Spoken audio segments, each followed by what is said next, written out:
I almost feel like we're two sides of the same family. I look at you and Marianne, and sometimes I wish I had the kind of marriage you have. This is Rachel Shatto with Pride.com, and today I'm speaking with actor Leo Tipton about their new role in A Friend of the Family. Hello, Leo. How are you? Hi, I'm good. How are you? I am great. I'm great. I'm so excited to chat with you today. So first of all, I watched the first 6 episodes of the series, and it is very compelling, very intense. I would love to know from you what you thought the first time you heard the story, read this story, how it impacted you. So I was not familiar with the story when I joined, and doing the deep dive into it, it's very difficult to believe. Yeah. Especially just hearing, the events without so much of the detailed, difficult content underneath it. Yeah. And I don't think I knew what I was getting into. I was up for the challenge, and I know how important the story is. But I mean, that's the whole point of wanting to tell it, is that it just keeps going. Everything. Yeah, every time you think you've reached the bottom, something new details, new wrinkle, new manipulation comes up. If it wasn't a true story, you wouldn't think someone could come up with it. Someone could write it. But your character Gail has an interesting role in this. And I think some will definitely see her as the villain. Some will see her as a victim. I want to know from you, how do you see Gail? It actually surprises me how many people see Gail as vilify her. And I did not see that. I saw a woman, a mother and a wife in an extremely not confined situation, enclosed environment. There's a pressurized, yeah. Who is desperately trying to keep her family together.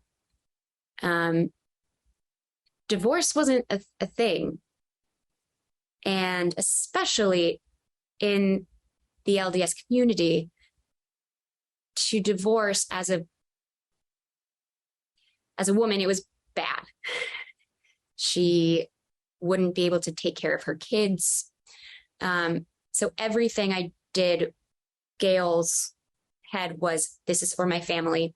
And I find that hard to villainize. Yeah. At least because it gives empathy. People will do crazy things for their family, but for her, I think, I approached it as, it's her life. Her children are her life. Yeah. Yeah, absolutely. I mean, you talk about divorce being a taboo, right? I can't think of somewhere more like a time or place more binary or closeted than the LDS community in the 1970s.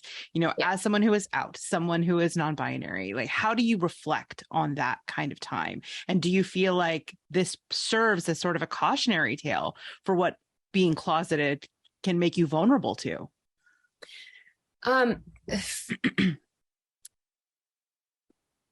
Since I'm newly out, year now, as non-binary, this is the first role I've really approached from this very good place I've made. And it was interesting because I feel like now when I play female presenting, I'm putting on a costume. And because of that, I feel like I get to explore some of those dynamics in a safer way than I ever have. And to feel how free I am and happy to be who I am honestly really helped with slipping Gale on and feeling that tightened down so much and put away felt restrictive. Mm-hmm. And I tried to use that and incorporate it. But being non-binary, especially as this project was so gendered, mm-hmm. Everything was very specifically gendered, I think allowed me to play Gale without hurting my own mental state. That's so, and I always wonder about that. Like when you continue to get female presenting or male presenting, depending on, how the industry sees you presenting, like if that's dysphoric. So that's really, really interesting. Thank you so much for taking the time for me to chat with me today. This was really fascinating. The series is incredible. You're incredible in it. And I can't wait for everyone to see it. Thank you so much, Rachel. If you enjoyed that interview, be sure to subscribe to Pride's YouTube channel and visit us at pride.com.